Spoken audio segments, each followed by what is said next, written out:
आपका स्वागत है अपने क्षत्रिय हिस्ट्री 36 यूट्यूब चैनल में। दोस्तों, जय राजपूताना, जय मां भवानी। इसका पक्षधर नहीं है। अगर आप देखेंगे इतिहास को पीछे पन्नों में पढ़ेंगे और आप देखेंगे तो लगभग सभी क्षत्रिय जातियां विस्थापित थी। अगर आज के डेट में अगर हम बात करें, अगर चलिए हम बात करते हैं सेंगर राजपूतों की, तो सेंगर जो राजपूत हैं यहाँ पर जैसे बलिया वगैरह, ये सभी लोग विस्थापित हैं। और आप जो है कहते हैं अपने आप को विस्थापित। अरे महाराज, आप लोग स्थापित हैं, ऑलरेडी आप स्थापित हैं, इस बात को आप मानिए। रह गई बात, अगर हम और देखें विशेष को, तो अगर हम आते हैं, चाहे विशेष क्षत्रिय की बात कर लें, सेंगर क्षत्रिय की बात कर लें, और जैसे अगर हम अम्बेडकर नगर में जाते हैं तो वहां पर देखिए पालीवाल क्षत्रिय। तो जो भी आपका क्षेत्र है, तो जो जब हम इतिहास के पीछे पन्नों में जाते हैं तो सभी जातियां जो है कबीले के रूप में रहती थी। कबीला था उनका, ठीक है। तो सभी जब कबीला और कालांतर में जब जातियां पलायन की हैं, तो जिस जगह जाई है जिनका जितना वर्चस्व हो चुका है उतना उन्होंने अपना वर्चस्व स्थापित कर लिया। जैसे अगर हम उदाहरण के तौर पर अगर हम अपनी जात की बात करें, अगर चौहान की हम बात करें, तो इस भारतवर्ष में चौहान खंड के नाम से भी जाना जाता है। मतलब पूरा प्रदेश चौहानों का ही खंड है, उसको बोला जाता है चौहान खंड।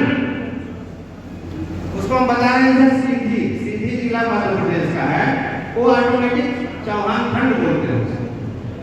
उसके बगल में आइए बघेल खंड है, उसके बगल में आइए जो मिर्जापुर वाला क्षेत्र है, अच्छा आइए हनुमाना वाला क्षेत्र है, हनुमाना वगैरह, ये सब सेंगरों का गढ़ था। सभी सेंगर वहां से पलायन होकर के आए, चाहे बलिया हो, चाहे गाजीपुर हो, चाहे मऊ हो। और जब आप पलायन की बात करते हैं तभी यह शब्द आ जाता है कौन सा, स्थापित और विस्थापित। क्योंकि जिन लोगों ने अपने को मजबूत कर लिया, तो अब जाहिर सी बात है कि वो आपको एक्सेप्ट नहीं करेंगे। कहीं भी देखिए किसी भी भीड़ में अगर ट्रेन आती है स्टेशन पर और पहले से भरी हुई है, तो उस भीड़ में आपको जगह बनाने के लिए टाइम लगेगा। और जगह आप बनाएंगे तो आपको अपने बुद्धि और विवेक से काम लेना है। जैसे एक और मैं उदाहरण देता हूँ, जब आप मुंबई में जाएंगे, अगर आपके इस मऊ जनपद का जो सबसे बड़ा पहलवान हो और उसको कहिए कि जाओ जी तुम अंधेरी रेलवे स्टेशन पर सुबह की जो लोकल ट्रेन है 7 बजे वाली में चढ़ के दिखा दो, मुझे पूरा विश्वास है कि वो पहलवान नहीं चढ़ पाएगा। 7 से 8 बजे के बीच में वो पहलवान नहीं चढ़ पाएगा। अच्छा, कुछ तो दोष अपना भी देखिए। अगर हम बात करेंगे तो देखिए इसमें कोई महिला नहीं आई है। दूसरी बात, यह भी एक उपदेश आप लोग हमारे तरफ से ले लीजिए कि जिस जाति में महिला का सम्मान नहीं और महिला का विकास नहीं, वो जाति का उद्धार नहीं हो सकता। आप देखिए महिला, अगर हम बात करें, अगर हम महिला की बात करें, तो महिला एक जो है ना परिवार की रीढ़ होती है। और एक जो महिला है, अगर उसका विकास होता है तो उसकी 3 पीढ़ियां विकास कर लेती है। इस बात को आप लोग समझिए और मिलाइएगा जो मैं बात कर रहा हूं। अगर कोई भी महिला अगर वह विकास कर लेती है तो ऑटोमेटिक 3 पीढ़ियां उसकी विकास कर जाएंगी, क्योंकि एक महिला 3 रोल में रहती है। पहला माँ के मतलब पहले बेटी रहेगी, फिर माँ बनेगी और फिर दादी बन जाती है। मतलब वो 3 पीढ़ी देखती है और 3 पीढ़ी का विकास करती है।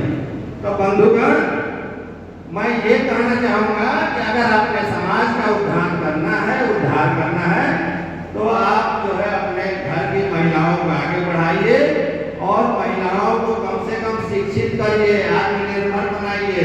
आज के डेट में हम कहीं भी जाते हैं, अगर बात करें किसी भी सरकारी अगर हम सरकारी कर्मचारी की बात कर लें, चाहे अगर हम किसी ब्लॉक में जाएं, तहसील में जाएं, आपके समाज की एक भी महिला उसमें ड्यूटी नहीं करती है। अगर हम विकास खंड में चले जाएं तो उस विकास खंड में मामूली एक या दो जो है कोई भी महिला ड्यूटी करते हुए मिल जाएगी।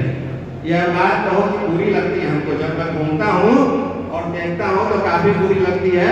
और हमारे जो भी बड़े बड़े लोग हैं वो बात करते हैं, तब भी हमको मतलब मैं कुछ बोल नहीं पाता हूँ, लेकिन बहुत से मतलब कि बहुत ही दुख होता है। और दूसरा एक और आप उद्देश्य ये मान लीजिए, आप जो घर पर सबके घर पर जो पगहा लटका है ना, पगहा, उसको जनेऊ में बदल दीजिए। मतलब पगहा समझ रहे हैं, जो अपने घर पर जो बकरी बांधे हैं वो पगहा, उसको आप जनेऊ में बदल दीजिए। क्योंकि समाज में हमेशा ध्यान दीजिए कि जब भी कोई भी परिपाटी चलेगी, समाज का उद्धार इससे पहले संस्कार बनता है, उसके बाद संस्कृति बनती है। तो आप अपनी संस्कृति को बनाइए। तो पगहा को मेरा अनुरोध है कि पगहे को हटा के सभी लोग जनेऊधारी हो जाइए।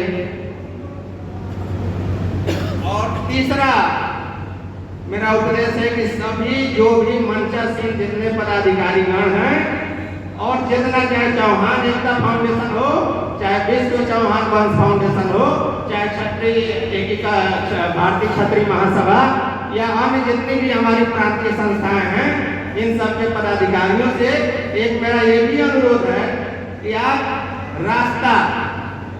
रास्ते को फोकस करिए। अगर किसी गांव में जा रहे हैं तो चौहान बंधु के घर पर कम से कम 4 पहिए गाड़ी चली जाए।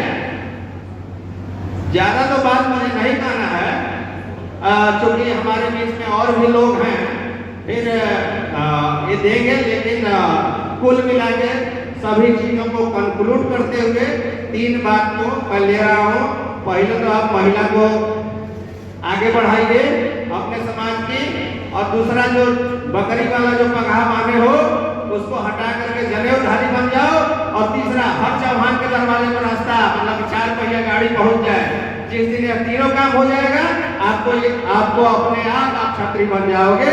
किसी की कोई ये बात में कोई संदेह नहीं है।